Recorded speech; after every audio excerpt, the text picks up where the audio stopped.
of opinion. So just recently I started using my time and talents towards helping entrepreneurs in that same space resolve conflict for small businesses. I mean, unlike big businesses, small businesses are really strapped with capital for the most part, and so we have to be very strategic. Being a small business owner myself, mindful, we have to be very strategic about how we spend our dollars. And so it's not that we don't experience conflict; it's really a decision about how we address it when it happens. Right. Mediation is really a very cost-effective alternative for small business owners to resolve the same kinds of conflicts that other large organizations have as well, with their employees, with their vendors, with their customers, right? Because the customer is what? Yeah, always right. Well, and to be honest, they're not always right, but they should always win. And so the goal should always be to make sure. Well, everybody should win. We want the win-wins. That's right. That even if the customer is dead wrong,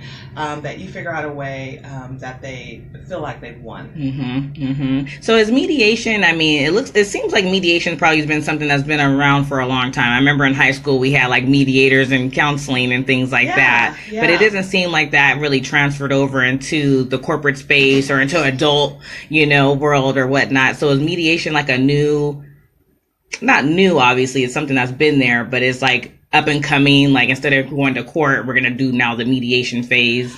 I do think that part of that trend is driven by lawyers in courts. So I would agree that it's been around for ages. I mean, that's really how families typically resolve conflict, internal conflict. We've certainly seen mediation used in Native American communities with elders. And so I think that now that corporations are recognizing that there is a cost-benefit analysis that happens when you start talking about litigation, they have internal processes that say, okay, why don't we start with mediation first, because that makes the most sense. Right. And courts and cost effective. And courts are now saying, look, our dockets are packed. We cannot offer a trial to every single person that walks in the door. And not everybody needs a trial. Right. So why don't we require certain alternative dispute resolution processes that have litigants going through different avenues in hopes of settling those issues before trial. So that's really the benefit. So I do think that there is a push to try to get things resolved more informally, simply because there isn't enough time and space in every courthouse in the nation for everyone to walk in the doors and be heard, and certainly not in a timely manner. If you can get to mediation and get it done in 4 weeks as opposed to 4 years, I think most people would probably try that. So we're saving time and money with mediation, obviously. And you don't lose anything because the doors of the court are always open to you. So for some reason mediation is not successful, then you can go through the traditional litigation processes. So can you tell us about the cost differences between two people having to go find their own lawyer and then the time that's spent to, hash the facts and find a solution versus just mediating with one attorney and coming to a conclusion? Sure. Well, and the cost varies. Obviously, the cost varies because the amount of money charged by attorneys varies. But say, for example, both parties are represented by attorneys that charge, $300 an hour. That's not an unusual amount to pay for an attorney. Is that average pretty much? Yeah, I would say that was average in this market. And so what that means is you're both paying that money. And so it's at least twice the cost because there's two lawyers now representing the parties as opposed to one mediator who may or may not be $300 an hour. Maybe they're $200 or $250. And now you're splitting it. Right, and then you're splitting it. Right? You're only responsible for half that. So say it is $300, but you're now paying $150 to have the benefit of that legal expertise between the two of you. Nice. So what have you seen in your lawyer days through mediating with different small business owners and entrepreneurs? I know you said mostly it's conflict resolution through personality differences, obviously. But what are some of the big things that people obviously need to have mediation over, like your things that you notice? Well, I think small business owners are engaged in a lot of relationship building, and sometimes those relationships are informal, Mm-hmm. and sometimes they're more formal. Mm-hmm. For example, if you own a salon, what is the relationship that you have with the people that rent booths from you? Right. Is there some type of contractual relationship? Mm-hmm. And so sometimes if there is, and there is a breach or a breakdown in that contract, then there's a dispute, Mm-hmm. right? If there's Mm-hmm. money owed, if there's services, services, etc. Mm-hmm. And so those kinds of issues can certainly be mediated. I mean, you could go out and get a lawyer if that's what you want to do. Right. But I do think that because there is a relationship there that you've established, that mediation is probably a great fit, because nothing tears a relationship up quickly Mm-hmm. than suing someone. Right. And so if you want to maintain a relationship with someone, I would suggest that you not sue them. That's just, Yeah, right. Yeah. Well, let's So- talk about that, because I think a lot of the times, people don't realize that we are in relationships. Yes. And You some know? of them you want to maintain. It's Right. okay to have a difference of opinion. Let's see if we can get past it. That's right. And figure out how we move forward, Mhm. as opposed to tearing each other down, and cursing each other and then suing each other. That's a relationship that's not going to be mendable. That's right. And so, we're all in a space where the more relationships that we have, Mhm. the more prosperous Yes. we can be. That's And so right. we want to definitely hold on to those relationships that give us that path. So let's go ahead and talk about that a little bit, because that's what Connect the Dots is about.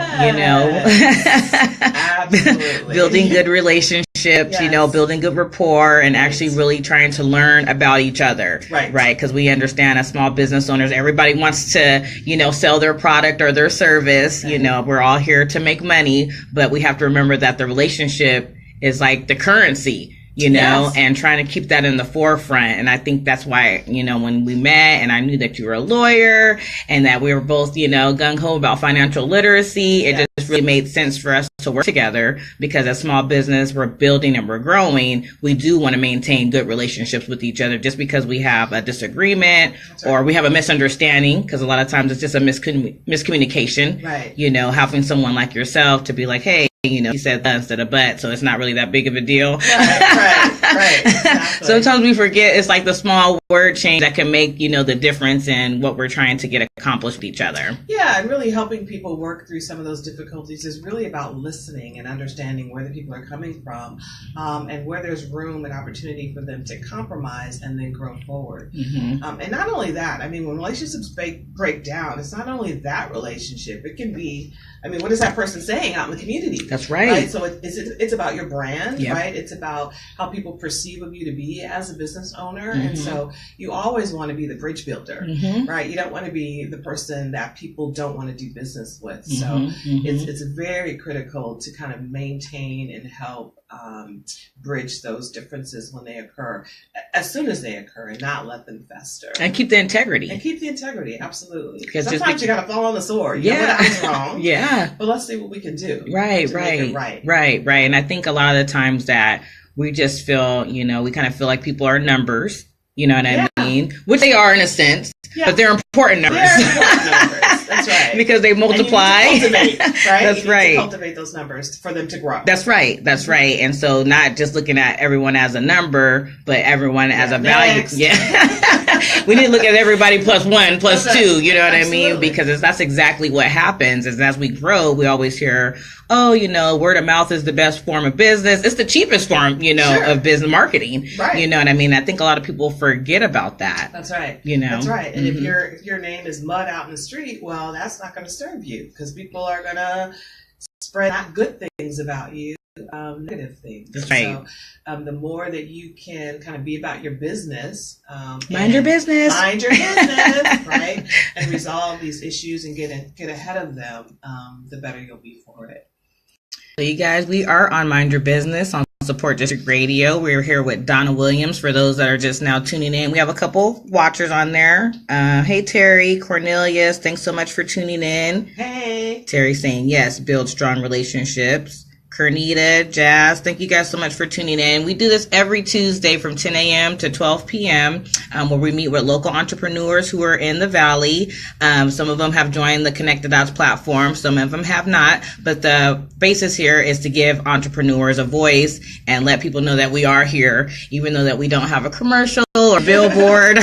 Yeah. You know, we are out here working and we're trying to build good relationships. And this is where Donna comes in. She's our mediation lawyer on the team. And we wanted to meet with her so we can learn more about her business, what she has going on. She's bringing forth, making changes in the industry, making, you know, waves in the industry, because we don't want to have to be in court. Like, who wants to go to court? Time and it's money. And if you're in court, you're not working your business. That's true. That is so true. Yeah, you're not working your business unless you're there trying to get some leads. And I would recommend, if you're in court, you should probably try to get some leads while you're there. But if you can avoid court, that would be probably the better option. Definitely so. Definitely so. We're going to go ahead and take a break here. You guys are listening to Mind Your Business on Support District Radio. That's Donna Williams. Come back if you guys have some questions. We'll go on a break, listen to some music for a couple moments, but come back, tune in, and let us know what you guys think about mediating, going to court, your court experiences, and and circumstances where you wish you had used a mediator and you didn't. Right. I want to hear what that invoice looked like at the end of the day. So tune in. We'll be back. Thanks so much for tuning in. Give us a moment.